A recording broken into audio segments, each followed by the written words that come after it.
Hello दोस्तों, आज हम बात करेंगे हार्ट अटैक के पेशेंट्स में ट्रोपोनिन करके जो ब्लड टेस्ट आता है, जो कि हार्ट अटैक को जांचने परखने के लिए सबसे इम्पोर्टेंट ब्लड टेस्ट माना जाता है।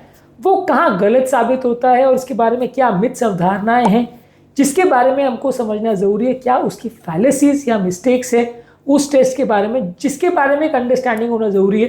क्योंकि हार्ट अटैक के टाइम अक्सर ये ब्लड टेस्ट किया जाता है जिसके बारे में ज़्यादातर लोग जानते नहीं है। ब्लड टेस्ट हो जाता है, लोगों को लगता है रिपोर्ट अच्छी आ गई, मतलब हार्ट अटैक नहीं है और बात खत्म हो गई, जो कि पूरी तरह से गलत है। आज इस टेस्ट की इंपॉर्टेंस और उसके संबंधित कुछ इंपॉर्टेंट फैलेसीज पर बात करेंगे। ये टेस्ट पर ऑलरेडी हमने 2-3 वीडियोस किए हैं, आज उसकी फैलेसीज पर बात करेंगे। टॉपिक पर जाने से पहले जो लोग हमारे चैनल पर नए हैं उन्हें रिक्वेस्ट करूँगा कि चैनल को सब्सक्राइब करें, वीडियोज़ को लाइक करें, शेयर करें, फॉलो करें, कमेंट करें, पूरा देखें।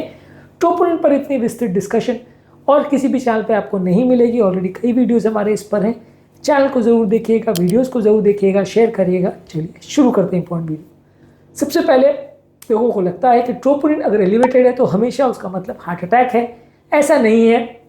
कई बीमारियां जैसे पल्मोनरी एम्बोलिज्म, जिसमें हार्ट से लंग्स में नली में क्लॉट भर जाता है, उसमें बॉडी का इन्फेक्शन, किडनी फेलियर, लकवा, हार्ट का इन्फ्लेमेशन जैसे मायोकार्डाइटिस, हार्ट के रिदम प्रॉब्लम जैसे अरिथमियाज और हार्ट फेलियर में भी ट्रोपोनिन पॉजिटिव आ सकता है। हालांकि इसमें उतना ज़्यादा पॉजिटिव नहीं आता, लेकिन आ सकता है। तो इस वजह से कई बार ट्रोपोनिन पॉजिटिव होने के बावजूद भी हार्ट अटैक ना हो, ऐसा हो सकता है। हालांकि ट्रोपोनिन फिर भी काफ़ी ज़्यादा एक्यूरेट है बड़े हार्ट अटैक को पिक करने में, और अगर ट्रोपोनिन पॉजिटिव आए तो ज़्यादातर केस में एटलीस्ट एंजियो करके देख लेना चाहिए ताकि कंफर्म हो जाए कि हार्ट अटैक है या नहीं। लेकिन ट्रोपोनिन जो है कई बार गलत भी हो सकता है और पॉजिटिव होने के बावजूद भी हार्ट अटैक ना हो, ऐसा हो सकता है। वही इसका उल्टा भी सही है। यदि आपको ऐसा लगता है कि नॉर्मल ट्रोपोनिन आ गया मतलब हार्ट अटैक खत्म, ऐसा नहीं है। छोटे अटैक या अनस्टेबल एंजाइना है जहाँ पे हार्ट का डैमेज ज़्यादा नहीं हुआ हो, या अगर आपने हार्ट अटैक के सैंपल जो है पहले 3 घंटे के अंदर अगर ब्लड का ले लिया हो, तो कई बार ट्रोपोनिन बड़ा अटैक होने के बावजूद भी नॉर्मल आ सकता है और यहाँ पे आप मिस आउट कर सकते हो। तो वहाँ पे आपको ट्रोपोनिन का रिपीट सैंपल करना पड़ता है कुछ घंटे बाद, तो आप कंफर्म कर सकते हो।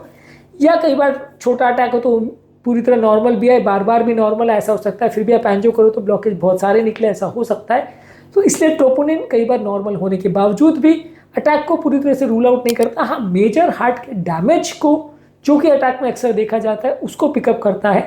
लेकिन माइनर अटैक, जिसको अनस्टेबल एंजाइना बोलते हैं, वह ही अक्सर नॉर्मल आता है। अनस्टेबल एंजाइना और नॉन एस्टिलेशन एमआई में ये डिफरेंस होता है कि वहाँ दोनों में ईसीजी पैटर्न लगभग एक जैसा होता है, इको पैटर्न भी अक्सर एक जैसा हो सकता है। लेकिन ट्रोपोनिन अगर पॉजिटिव है तो उसको नॉन स्टेमी बोलते हैं, और ट्रोपोनिन अगर नेगेटिव है तो अनस्टेबल एंजाइना बोलते हैं।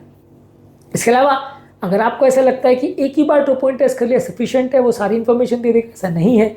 कई बार बार ट्रोपोनिन करने में पहला रिपोर्ट हो सकता है नॉर्मल आए, बाद में पॉजिटिव आए, या ट्रोपोनिन का टाइटर्स अगर बढ़ रहा है या घट रहा है तो वो भी आपको काफ़ी इंपॉर्टेंट इन्फॉर्मेशन दे सकता है। तो ट्रोपोनिन अक्सर रिपीट करना पड़ता है। हालांकि लोगों को फाइनेंशियली प्रॉब्लमैटिक लगता है, क्योंकि ट्रोपोनिन का टेस्ट लगभग 1000-1200 रुपये का होता है। बार बार करने से कॉस्ट ऑफ हॉस्पिटलाइजेशन या बिलिंग कॉस्ट बढ़ जाता है, लेकिन बार बार करने से इसको एडिशनल बेनिफिट मिलता है, इसलिए इसको कई बार डबल करना पड़ता है।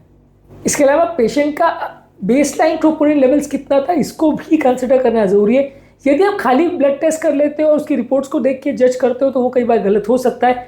कई पेशेंट्स को जिनको किडनी का प्रॉब्लम है, जिनको क्रॉनिक कंडीशंस है, या जिनको हार्ट फेलियर है या हार्ट के संबंधित दूसरी बीमारियां हैं, इन्फ्लेमेशन है, उसमें एक baseline level chronically elevated troponin थोड़ा सा मिल सकता है, जो कि नॉर्मल व्यक्ति के हिसाब से आप देखोगे तो उनको ज़्यादा माना जा सकता है। लेकिन इन लोगों का बेसलाइन ट्रोपोनिन ही कई बार हाई रहता है, और जब अटैक आता है तो उनको उससे ऊपर ट्रोपोनिन अगर आ रहा है तो आप उसको पॉजिटिव मानते हो। पर कई हार्ट की ऐसी बीमारियां हैं जो बेसलाइन ट्रोपोनिन को बढ़ा सकती है, बिना हार्ट अटैक के भी बढ़ा सकती है, तो इसको भी ध्यान देना जरूरी है। इसके अलावा लोगों को लगता है कि ट्रोपोनिन की वैल्यू बस पॉजिटिव आ गई मतलब हार्ट अटैक कंफर्म हो गया, अब तो एंजियो ही करना है। ऐसा जरूरी नहीं है। अगर लो टाइटर्स में पॉजिटिव है तो छोटा अटैक हो सकता है, फॉल्स पॉजिटिव भी हो सकता है, दूसरे इश्यूज भी हो सकते हैं। हाई टाइटर्स में पॉजिटिव है, यानी बहुत ज़्यादा मात्रा में पॉजिटिव है, तो उसकी एक्यूरेसी ज़्यादा है, ज़्यादा बड़ा अटैक दिखाएगा, ज़्यादा मृत्यु दर होगा, ज़्यादा अर्जेंसी होगी ट्रीटमेंट की।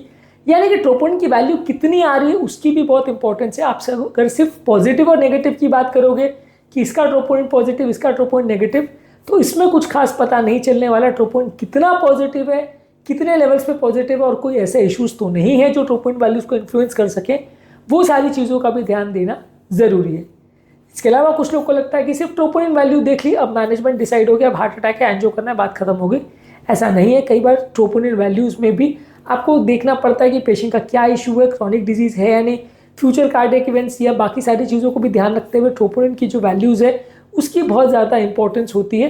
एंजियो करना है, ट्रीटमेंट करना है, नॉर्मल है तो नहीं करना है, ऐसा नहीं है। ट्रोपोनिन को बाकी क्लिनिकल सिम्टम्स, ईसीजी में क्या है, इको में क्या है, बाकी पेशेंट का पेन का पैटर्न कैसा है, ये सारी चीज़ों के साथ कोरिलेट करके डिसाइड करना पड़ता है कि आगे क्या करना है, एंजियो करना है कि नहीं करना है, प्लास्टिक करना है कि नहीं करना है, कितना जल्दी करना है, कितना अग्रेसिव जाना है, दूसरी चीज़ों के लिए प्लान करना है कि नहीं करना है।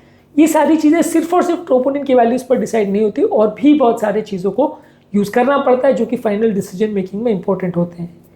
इसके अलावा कुछ लोग को ऐसा लगता है कि यदि उनको कोई सिम्टम्स नहीं है, मतलब कोई प्रॉब्लम नहीं, अगर पेन नहीं हुआ, ट्रोपोनिन पॉजिटिव है, मतलब बात खत्म।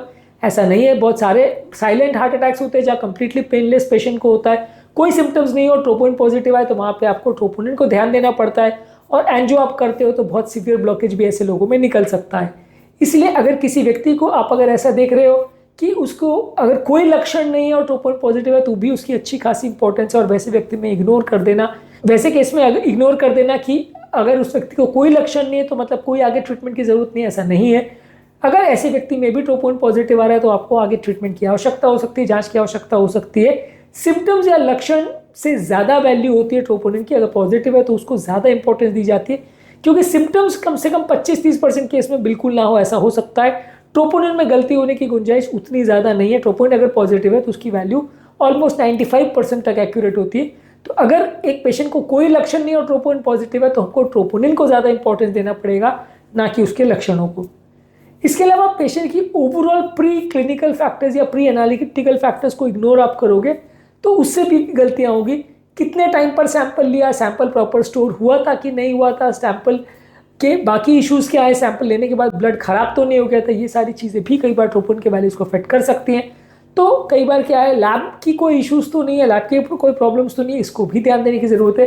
कई बार अगर लैब मिस्टेक्स हो जाए या सैंपल प्रॉपरली कलेक्ट ना किया गया हो, खराब हो गया हो, तो भी गलत वैल्यूज़ आ सकती है, इसको भी ध्यान देने की ज़रूरत है। सिर्फ अगर आप बाकी सारी चीज़ों पर ध्यान नहीं दो, खाली ट्रोपोनिन के नंबर्स पर ध्यान दो, तो गलती होने का चांस अक्सर ज़्यादा रहता है।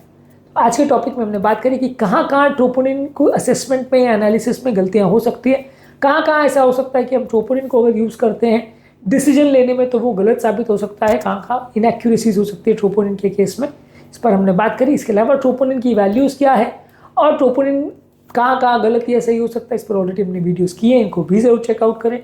टॉपिक एंड करने से पहले जो लोग हमारे चैनल पर नए हैं उन्हें रिक्वेस्ट करूँगा कि चैनल को सब्सक्राइब करें, वीडियोस को लाइक करें, शेयर करें, फॉलो करें, कमेंट करें, पूरा देखें, ताकि चैनल को कंटिन्यू करने के लिए और वीडियोस बनाने के लिए हमें इंस्पिरेशन मिलती रहे।